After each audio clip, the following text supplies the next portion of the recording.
is Lysette Uwiragiye, and I'm currently working on a CFA project called Guess Who is Coming to Dinner. I'm working with other two members, and personally I worked on two specific types of goods, of foods. The first one is Japanese rice, and another one is Hawaiian koi. So I'm welcoming my colleague to continue. Hello, my name is Ininahazwe. I'm a Kepler student. I'm also working on this project, Guess Who is Coming to Dinner. I have worked on Hindu wedding food, and the second one was Pennsylvania Dutch cuisine. Let me welcome Redempta to say what she has been doing. Okay, thank you. My name is Redempta Inema, and I'm also working on Guess Who is Coming to Dinner project.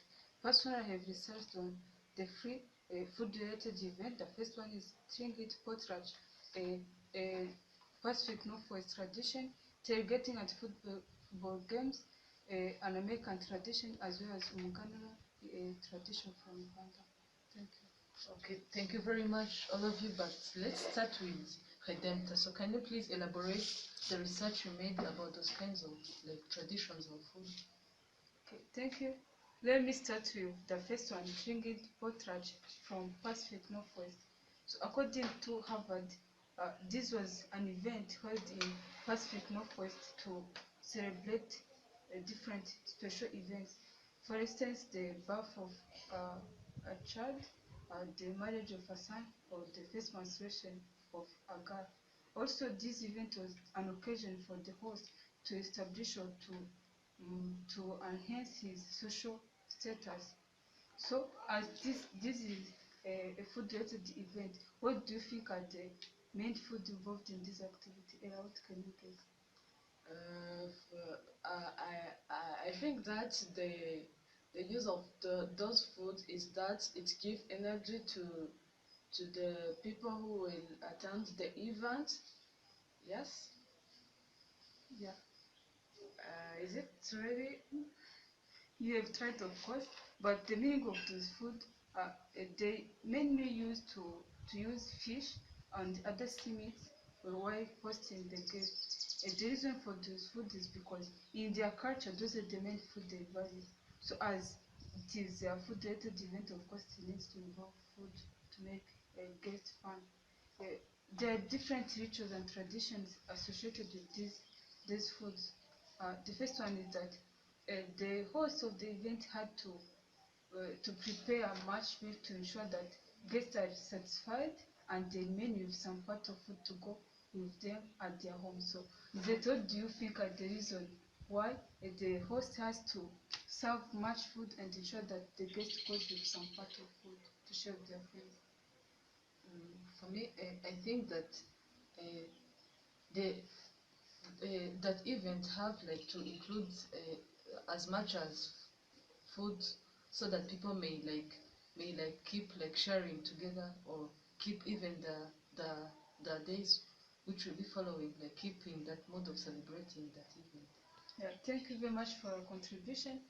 But talking a lot about the rituals and talking about the reason why the host has to serve much food is to make those guests go and share with their friends, with family members, and establish his social status as the main aim of the event. Because if those guests are sharing with other people, they are showing the kindness or the compassion of the host in the whole community. So now let me talk about the meaning of foods in the culture's value of Pacific Northwest. So, as I've said before, the main aim of the event was to establish the status position in the society by the host, of course. But during this event, also there are different activities that could take place there. For instance, to celebrate or to declare your ownership as the host, as well as to transfer your ownership to your descendants. So, anyone with a question about this activity? Yes, I think I'm not getting well, what you said about the status position. What does it mean, the status position? So, sorry, when I say status position, I want to mean social status. For instance, Okay. as I've said, the host while serving much food, it's like to show the guest that you are capable of doing great things. So that's social status. And you mean that when you have many food, you give to guests many food, much food is like showing that you are capable, you are able to are able to to be on the high position. You are, as you have mentioned, that this event it's a way to show or to like. But how can I say it? Like to show how you are capable and to make a relationship with other people, and those people will be proud to have you in their relation according to the food that you have give them. Okay, thank you for your good question, but your question also had an answer. When we are sharing your food, you're showing the community that you are capable, you are kind, so all of that is what contributes to the establishment of your social status. Is now clear? And I have another question. The other question is this: you share when you are inviting people. People based on what? Based on the rich people only, or based on the poor people also, or they invite only the like neighbors? On what they base in order to when they want to invite people? Okay, thank you. The event is open for the whole society, but there is something which only based on those rich people. So while they are distributing gifts, because while they are establishing social status, they also distribute gifts in the event. So they distribute gifts based on that social status. But the event is open for people. Yeah. So if it is clear, now go to the second. The second is tailgating at football games. I've introduced before, this an American tradition, where food is served at the back of the car before football session. So from there you can understand that the event takes place at the stadium. So who can guess the aim of this event after knowing the small overview of the event? I think so. Like its aim, it's like to encourage people on the stadium. It might be fans or players to have courage, like to continue with energy. And me also, I guess that it's a way to help people to be in a mood to support the players, also in a mood to to get fun. Also, I think that in that event, I make sure that I guess that they will bring sodas or soft drinks that will make players. Able getting in much energy, isn't it? Thank you both for your contribution. That's really true. The aim of the event is to make participants, both players and fans, more energetic, so as to make sure that they participate more and then the team succeeds. So the different also traditional rituals associated with this food. For instance, as I've said before, tailgating had to take place before the football sessions. Also, it was a way to make sure that family traditions and customs are passed to different generations. As you can understand, where they are sharing food, even those people who were born after them, they will continue that culture, that tradition of sharing food or being fun before starting the football sessions. So the main food involved there are mainly fast food as well as soft drinks, because I've said it takes place at the back of the car, so that are the foods that can fit there. Also, because of the aim of those foods should be to give energy to the participants, and soft drinks as well as fast food are the best food to achieve that goal. I have a question, Redempta. I'm wondering how it can be possible to have to share food when you are in tailgating of a car, yeah. How it can be possible? You are many, and I'm wondering how it can be really possible to have fun in the behind of a car. Okay, thank you for a good question. But I think you know what tailgate is. So at the back of the car, there's where they can open that gate, and there's a space. So they put their table or a shelf, and then put food, drinks, and sometimes they can also put chairs surrounding the car and sharing food, or just stand. So now let me tell you different how does foods and tradition contribute to the culture's value. So as you can understand, they share food. So while they're sharing food, they're building unity. Players and fans get time to be connected, and they're building unity as well as love among them. So apart from those food-related events, I also get time to research on my own culture. So I have researched on a Rwandan tradition called umuganura.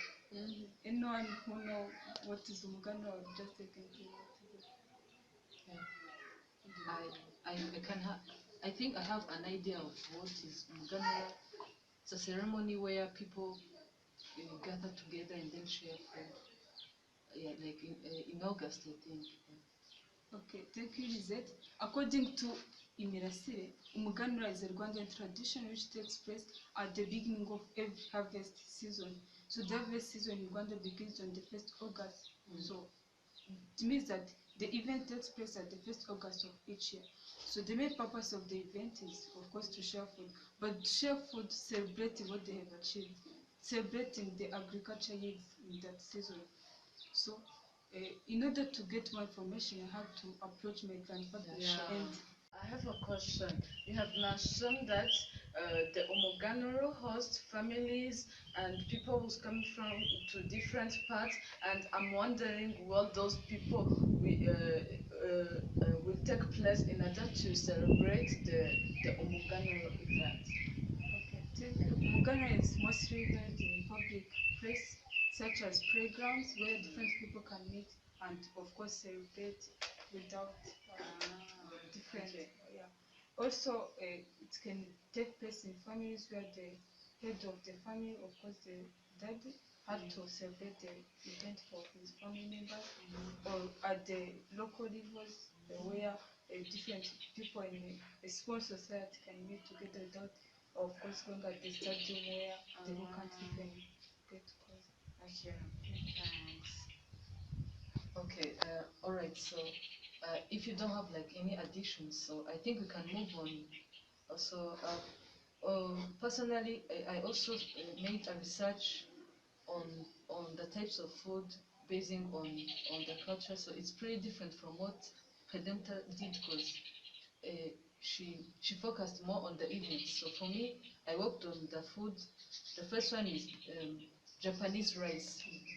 So they say that in Japan, rice is considered as something, not only as a food, but it's more like a culture, because they say that it took a great part in the history of Japan. They even the resources I read, it says that even the name of Japan was derived from like rice, because in the beginning they used to name Japan like the land of rice. So apart from that, rice, Japanese rice is also liked, like is one of the most favorite food even outside of Japan, like other countries such as US. They gave an example that in US many restaurants sell Japanese rice and people really buy it. So this shows that really maybe Japanese rice has like a good taste. I don't know, but it's really liked in the society.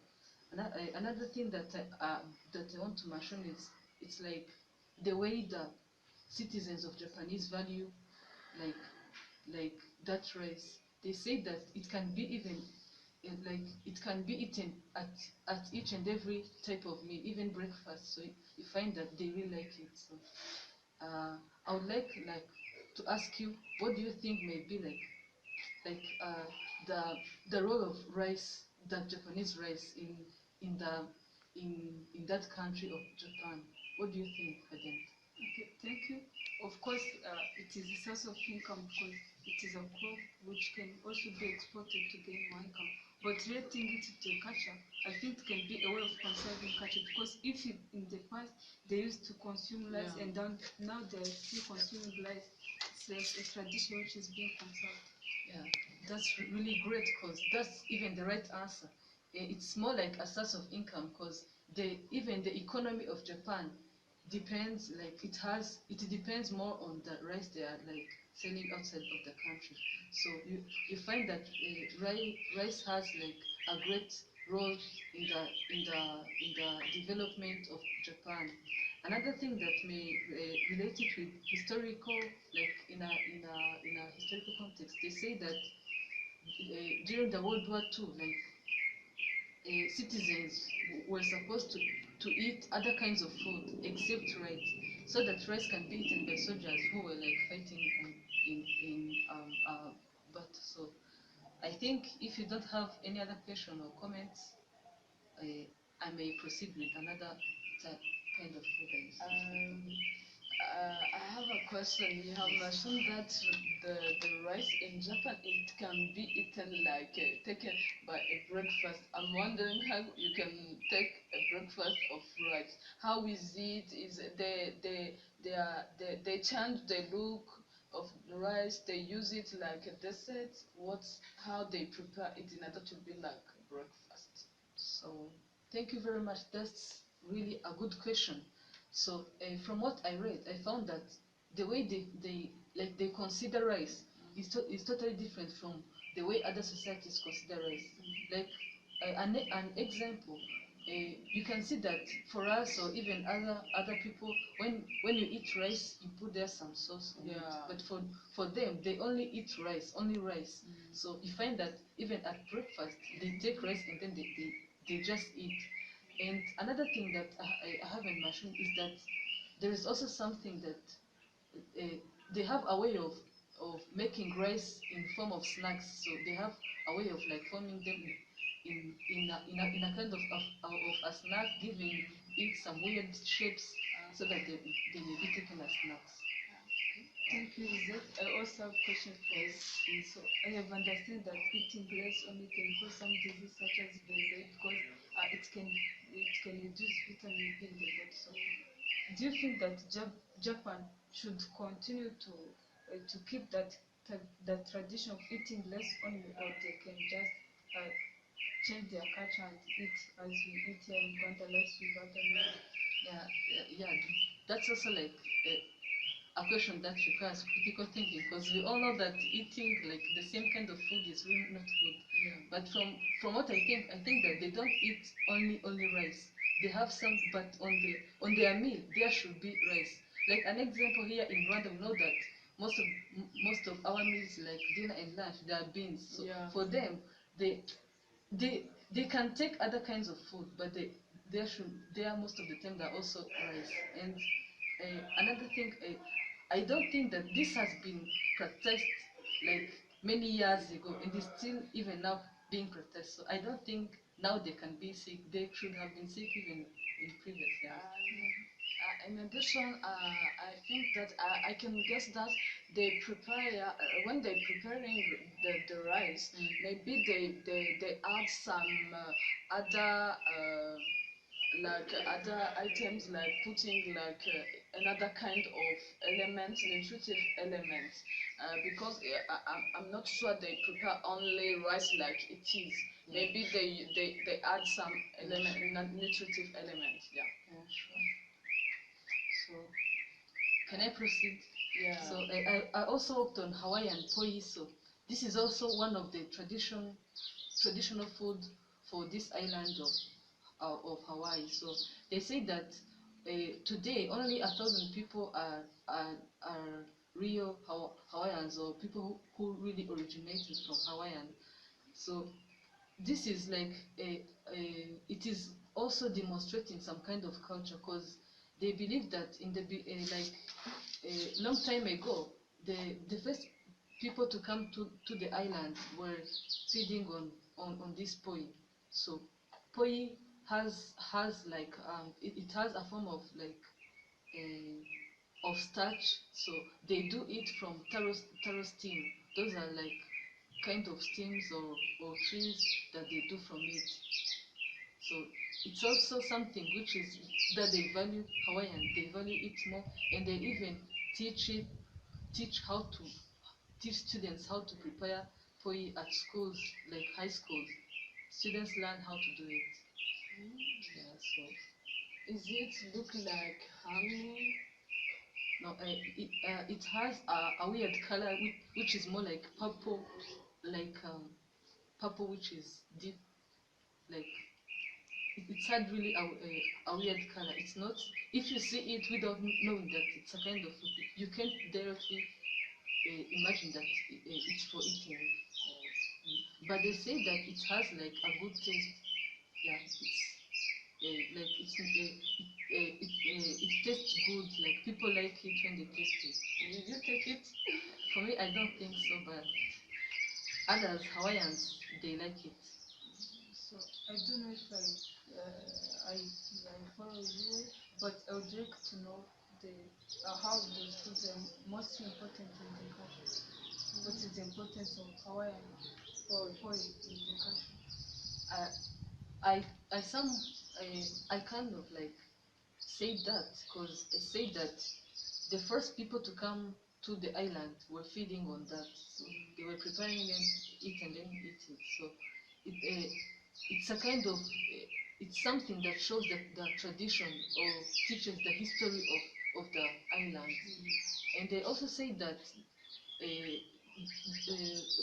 those poi can be like taken with saltish fish to eat with. And they used to take it on different events. It's not only for some events, it can be eaten in each event, like in a birthday, like when they have weddings. This is a food that is everywhere, so they even sell it. They have even started like to transform it in other forms like In order to be powders. selling. Yeah. Yeah. So let me just proceed on the last research that I made on my own. So for me, I worked on another Rwandan tradition like culture, which is called ubunyano. So ubunyano, this is a ceremony that used to happen in the past. It's not currently. It's not happening very much. So in this ceremony, people were celebrating the birth of a new baby in a family. So when in a family the woman gave birth, so there came some little children uh, that even happened 8 days after the birth of the child. So children come and then they gave them something to eat. They normally gave them like cassava and beans and then milk to drink. And then after eating and drinking, everyone passed and giving a name to the newborn baby. Every children pass and then give the name to the newborn baby. So you may wonder like why were they doing that process? Why? What do you think? Me, I think that it's a kind to have many idea of how they will call the children. Yeah, that's maybe the reason. But Redempta, what do you think of? Okay, I also think that why inviting people to name the baby can be a way of introducing the baby in the society and the community. Yeah. In addition to that, I think that children you get you get like when children giving the name of those the babies, the new baby, it's a kind of showing how they value your relationship, how you are valued in a society, because when many people will come and wish you that give the name of wishes to the baby, it shows that you are they are kind with you. They giving you a value. Yeah, Yeah. what I think. So your opinions are also liked, but I would like to add that there are also two main like reasons why in the past Rwandans used to do that ceremony. So the first one is that when they were giving like a name to the baby, the they wanted like to predict what they want their children to become in the future. So you could find like a boy called Mwari, which means a hero. So they were like wishing him to become a hero in the future. So another thing that is that some people also gave name to their babies, like a way of expressing their feelings, how they feel in the community. So you could find like some people calling their babies Sibomana, meaning that those men are not the powerful, which shows that maybe they are not happy with the community they are living in. So those were like two other like reasons why that ceremony was done in Rwanda. So if you don't have any other question, I think Ella can continue with what she did today. Yeah. It was really interesting to hear what you have said, and me, I think that you will enjoy what I have researched. You will get the joy that I get when researching on the food that I'm working on. The first was Hindu wedding food, and on Hindu they have a specific menu. They have the specific principal food that they use during the wedding. That's the new family use when they show like things that's gonna happen in their new life. Like for example, the first one is coconut. Coconut is a kind of fruit. The coconut have the purpose in the wedding. For example, the girl that's going to be married with his father, they come carrying the coconut and they give to the husband, to the new husband, to the new husband. This is showing how it's a sign of prosperity. It's a sign that they show how they be prosper in their family. They wish to be prosper in the family. First, also the fruit is a kind of blessing. It's a wish of blessing in the new family. I don't have, if you have a question about coconut. Um, how So for me, I'm not getting well at the last point you mentioned of blessing. Yeah. How is it a blessing? Like for example, it's a gift. Like take an example on our wedding, our Rwandan wedding, and the new girl who is going to be married, she come and she have like a flower, and she gave to the husband. But in Hindu culture, they carry coconut.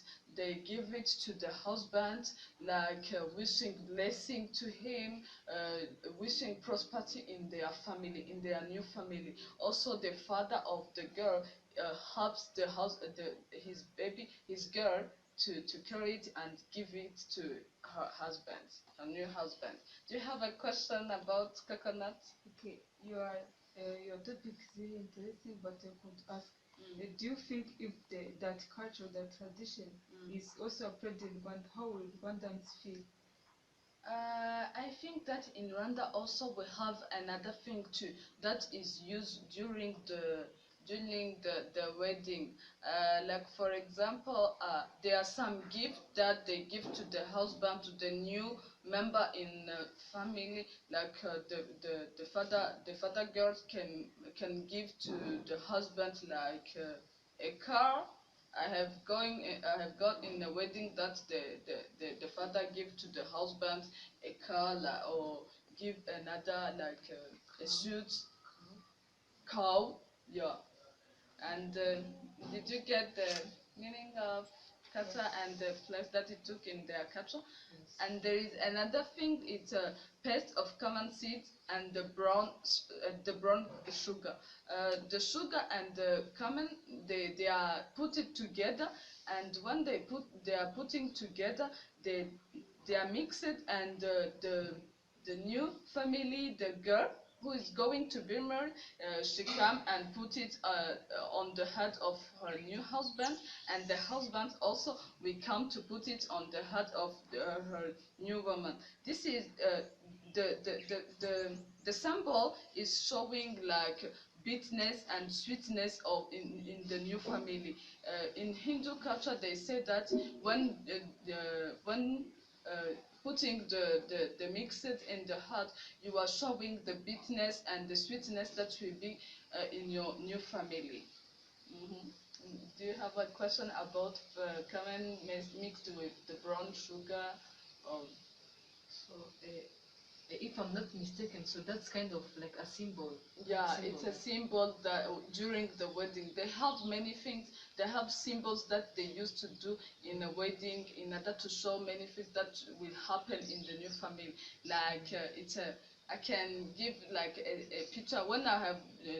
Working on this research, I've got a picture seeing like a girl putting like the mixer on the husband girl. It will show that she will caring about him, like she will, even if they will be in a business time, it will be she will continue to care about his husband, her husband, and the husband will do the same as the girl. Mm. And the third one is rice. As you have mentioned, the rice in your culture in Japanese, here in Hindu, rice also have another meaning. Rice have another place, took another place in the Hindu culture. Rice is like when in the future couple, take an example, they are guests. When the couple come, the guests will start to put like to throw rice to the couple. They say this show how um, the sustenance in the future. It showed the sustenance in the future of their family, how they'll be sustained. And when the guests will throw rice on the couple, it will show the sustenance. Also, the rice play another game during the wedding. There is a priest who will come to like to pray for. Yeah?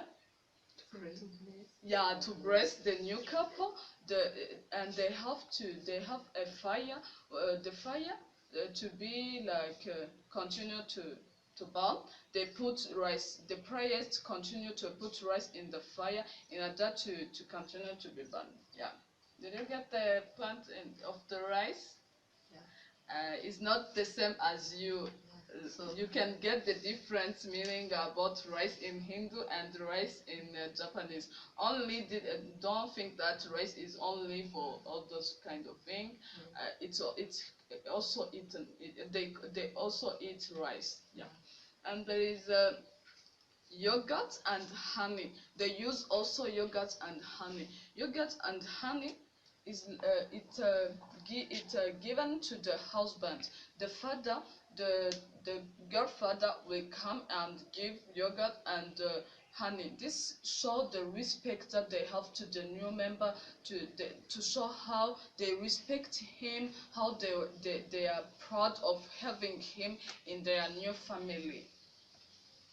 Mm? I have a question. Why do they choose those food to be involved in the wedding ceremony? Because, for instance, in my culture, they choose food because they were the most valuable food in the society. So what about the... Yeah, I think that those food are most valued in the Hindu culture, and you can't welcoming someone, or you can't give a gift of a food that are not varied, because you want to show the respect that you have to that person. You want to welcome the person. You will give the most valued food. I think that yogurt and the honey and all those rice and the coconut are most varied in the Hindu culture. Yeah. And I have thought about all things that the food that are used to demonstrate like the new life, to which symbols are of the new life that the couple will be in the future. But there are some the other food that are served to guests, that are given to guests in order to enjoy the event. The first is creamy curries. The creamy curries is something like it look like meat, but also the meat is mixed with a sauce. They put with a sauce. It also sometimes they take the creamy curries with rice. They take together with rice. It's really valued in Hindu. It's like, for example, in Rwanda. when you have an event, you will serve like meat. Meat is something that we used to serve during events, yeah. And in the Hindu culture, they used to serve creamy curries. I have a question there. So what is it like? Doesn't it have like something it's symbolizing, as we have seen for rice? It's a kind of like sustainability. So do, does it have like something? It's a symbol for. No, they didn't mention a symbol of the creamy curries, but they have mentioned that it's valued, it's most liked by most people. They wish to have, when I have get I think I have meant that when people will come in your wedding, I didn't see creamy curry, they will think, it was a fake wedding, like those things, yeah. And there is a second one, it's I have worked also on Pennsylvania Dutch cuisine. They don't like Pennsylvania food. Why? This is because people who come from Pennsylvania are few, and the few people they used to eat different food to the other people. Like for example, I have in Pennsylvania, people will come from different country, and they used to eat their what they was habituated to take in their home country. But in Pennsylvania, there are a few people that. But even if it's the Pennsylvania Dutch cuisine, it's not liked by most people. It has a it is widespread, but it has two paths. It has the path one is the real thing. It's called real thing, and the second one is the tourist fair. The real things have a different way to make dish to the tourist fair. That is why they say that in Pennsylvania, their way to cook is big. It's too big. Their food, the way they make food, the way they make like dishes is too big. It's different. That is why it can be lacked by most people. It can be appreciated because it's widespread. Let me just start with the first food lacked in Pennsylvania. It's a roast pork and sauerkraut. The sauerkraut, the name is somehow difficult. The milk, the meat, that it's a kind of meat. It's a different way they cook meat to what we are to we are we use how we used to cook meat. It's different to the way they cook the meat, and for them cooking the dish, it's mostly used to it's a kind of welcoming the new year. It's they used to take the dish when they want to start a new year to wish to with their family success in the new year. It's what they do in Muganura. So do you mean that that meal is served only when the year is going to start? No, it's commonly served in the when the year is coming to start. Yeah. Yes. Do you have a question, Redempta? So why is it important to celebrate the coming of the year using those foods? I can ask you another question. Why is it important to take meat during our New Year in Rwanda? Because we value meat, yeah? And for them, they value this meal. That is why maybe they take the meat and they wish together success and good luck in what they will be doing in the upcoming year. And the other one is chicken pot pie, yeah. It has a special place in Pennsylvania Dutch cuisine. It's they used to serve this meal during like a birthday, like a wedding, like another simple event. Children, they mostly, when they don't have the chicken pot pie during their birthday, they can't really get fun. During the birthday, for us we ask like cakes, but for them, they asked the chicken pot pie. And there is another one, what I like when searching it. It was hoopie pie. Hoopie pie, yeah. It's a delicious dessert. The delicious dessert, it's made like cookies, you know, cookies. The cookies, they are like a sandwich, and they put like a first cookies and the other one, and in the middle they put like a cream, yeah, a cream. And they said that one hoopie, the hoopie have starting in the history of Pennsylvania Dutch, how it has starting, how they got the name of hoopie pie. Hoopie pie have got the name in a kind of a scenario. They said that it have been um, starting, it have been made by farmers, and the farmers, they have started to make like a hoopie pie, and the children, when they come from like schools, and their parents, they come and they saw that their mother have made a new meal, and they have said hoopie hoopie, and that is why they have got the name of hoopie pie. And there is another food, it's a Pennsylvania pepper pot. The Pennsylvania pepper pot is a beef. It's done by a beef meat, and made mixed with vegetables. And during they have said that during the Revolution, farmers used to sell the Pennsylvania pepper pot. Uh, it have contributed in their success, in their development, because during the Revolution they used to sell pepper pot to the soldiers who were fighting with the other country. Yeah. There is another one which is scrapples. Yeah, scrapples. It's a it's done by parts of meat, like for example pork. They take like meat of pork, and they mix with like sauce, and they take various organ. In our country, in our common how we common used to prepare meat, there are some parts that we don't use that we can't eat for animals.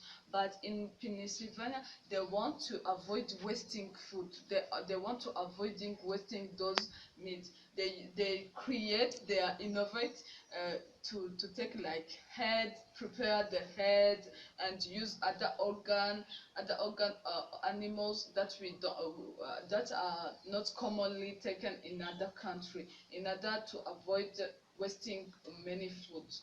They can prepare together with many organ, with different organ of an animals. So I'm just wondering. So does that scrapple, I don't know, like have a relation with the culture, or it's just like a way of not conserving, like Yeah, I think that it's a kind of relation. It has a relation with their culture. How? Let us think that the revolution have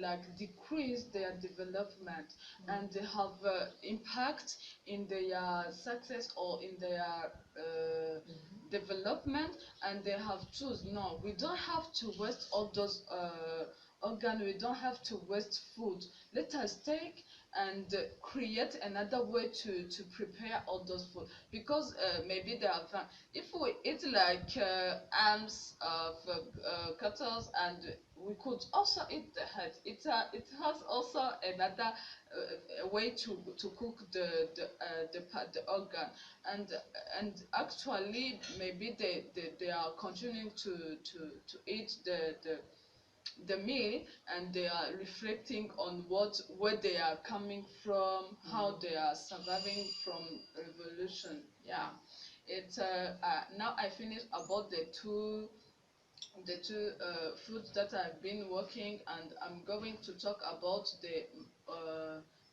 what the one culture that I researched by my own. Do you have any question about the two one? I've responded during my. explanation. Give detailed information. Okay, let me. I have researched about Burundian dowry event. As you know that I'm a Burundian girl, I have choose to talk about dowry in our culture, how it take place, how the dowry event are celebrated in our culture. The Burundian dowry event require to the husband family, to the new husband family, to carry in previously they used to carry like cattle, or to give some food like rice, like beans, like sorghum, because they are valued in Burundi. But now in nowadays they used to give like money, houses, cars to the girl family, in order to show that they are proud, they really want to make relationship with the new families. And also the girl family, they have to host the new family coming in their family. They will give like drinks, different drinks that are common in Rwanda, that are showed our culture, the food that shows our culture. That is why I have choose to talk about ugwagwa.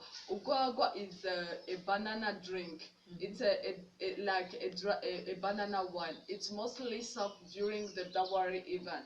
The girl family give their best ugwagwa to the host family, and the ugwagwa is made by some people who have come from like in our I have seen that usually my grandmother is the only one who used to work on the ugwa. My mother, she doesn't know how to make it.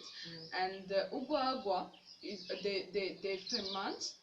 They take bananas and they ferment them, and during the fermentation they like make it like, I don't know how to say, they do like do you see how, and they make a juice from the banana, ferment it, and those juice, the juice who come from to the banana is treated in order to make ogwa.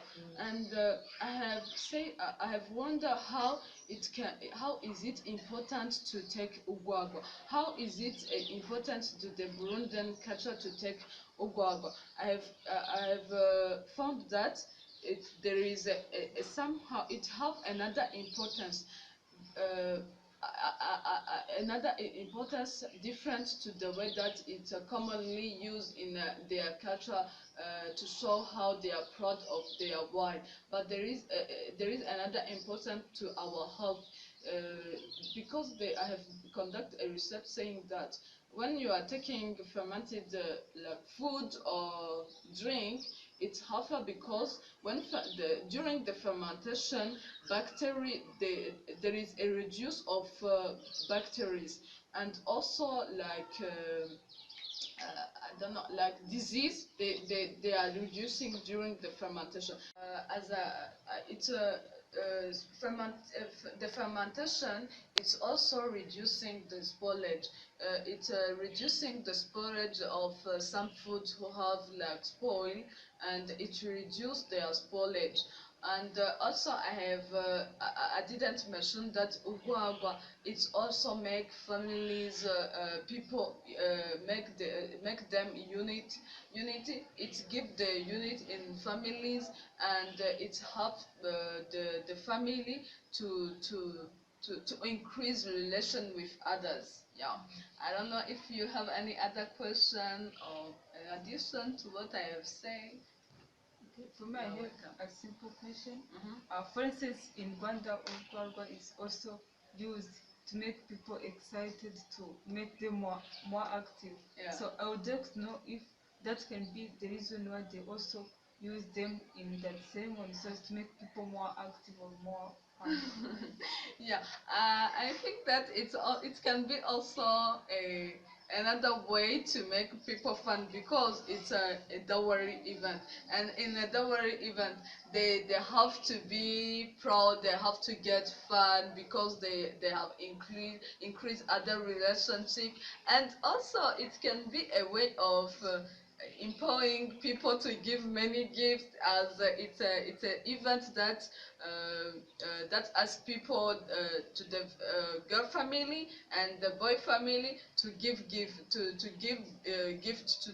the family. Maybe if the Ugwagwa will increase the, like, how you say that, getting fun and open spirit, maybe the father will give like another cat. Oh, if, he will be like proud of what he have, and he'll be, oh, I add another cat to your family. Yeah. Do you have any question or an addition that? So I have like it's also like a simple question. So I'm just wondering, what do you think about like that culture of preparing urgwagwa? We don't see it currently in these days. What do you think might be the reason behind it? Yeah, actually, we are taking like modern drinks, and when you bring like ugwagwa, it's half for poor people, it's half for primitive. We used to say it's for the how you call those primitive one in Rwanda? Abaturage. It's only for like abaturage, and commonly, actually, we used to take like beers and Amstel or other wine. Yeah, I think that it's a. I also think that that might be the, the right reason. So yeah. So do you have any things to add, or can just continue with some of the similarities or differences about those different cultures or food or events we've been talking about? No, I don't have any addition. We can start. Well, let's start with Redempta. What is one similarity or difference have you seen among these different cultures we've been talking about? Okay, thank you, Lizette. For me, I feel like when we're discussing, we have also get chance to compare some cultures, like Japanese less in different ceremonies, as Ella have said. But for me, I can say that all the countries can be defined by the food they eat. For example, Yeah, if sure. you talk about sorghum, I can understand Rwanda. If you talk about rice, I can understand Japan. Or different events also can be used to define different countries. For example, talk about tailgating, I can understand America now, as well as Muganura, I can understand directly Rwanda. Thank you. So kind of an addition. So I also learned that there is always a reason behind people doing things, because we found that all of those cultures or events or even foods, they have like a historical background or story about them. So Ella, what do you think might be like the differences? The difference is, I think it's, for example, in what I have been talking in the Dabari event, and for the Hindu weddings, there are some difference, because in Hindu they used to bring like foods to the new family. What is different in Burundi, where they have to bring monies or cattle, this a different. But also there is another, there is a similarity in the two culture, because they have to bring gifts, or twice they bring gift to the other family. This is a similarity. You can see that in wedding events they have to bring gift. In all culture they used to give gifts. Yeah. So, like to sum up, so there are also like some specific terms you used in these kinds of like culture and redemption. Let's start with you. Okay. Can you tell us like two or three like cultural terms and then explain us? Okay, for me, I have read those terms, and what I remember is inculturation. Inculturation is like the way people from a given society learn tradition associated with the society. For example, you may not be a Christian, but reaching the church, you see people kneeling down, you see them making different signs or respecting different symbols. And if you stand there, we do the same because you've learned those traditions. So that process is what we call inculturation. Also, I can say about ethnocentrism.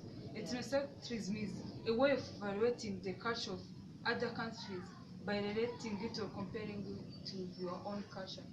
For instance, I have been asking you different questions, asking you why people from Japan like rice if they cannot have different negative impact on their lives. That was because in Rwanda, if you see that people are eating rice in our culture, we don't think that they're going to be suffering from different diseases such as baby. So as you can understand, at that time I was trying to criticize or to analyze the culture of Japan by comparing it to my own culture, and that is what we call ethnocentrism. So thank you very much. That's very interesting. So, I would also like to ask Ella. So you talked about things of symbols in your research as you read. So can you tell us what is a symbol? What is symbolism? What does that mean? Yeah, symbolism, it's a way of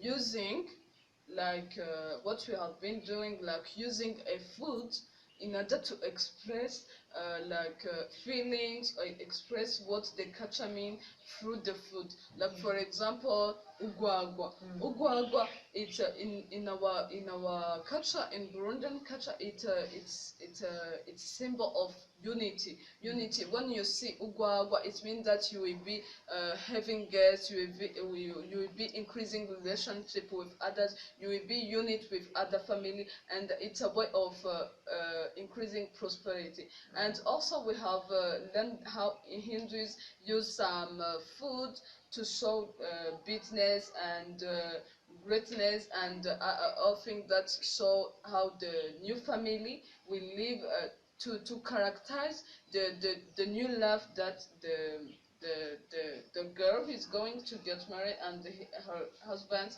will be living together in order to show, to symbolize the new life they will be in.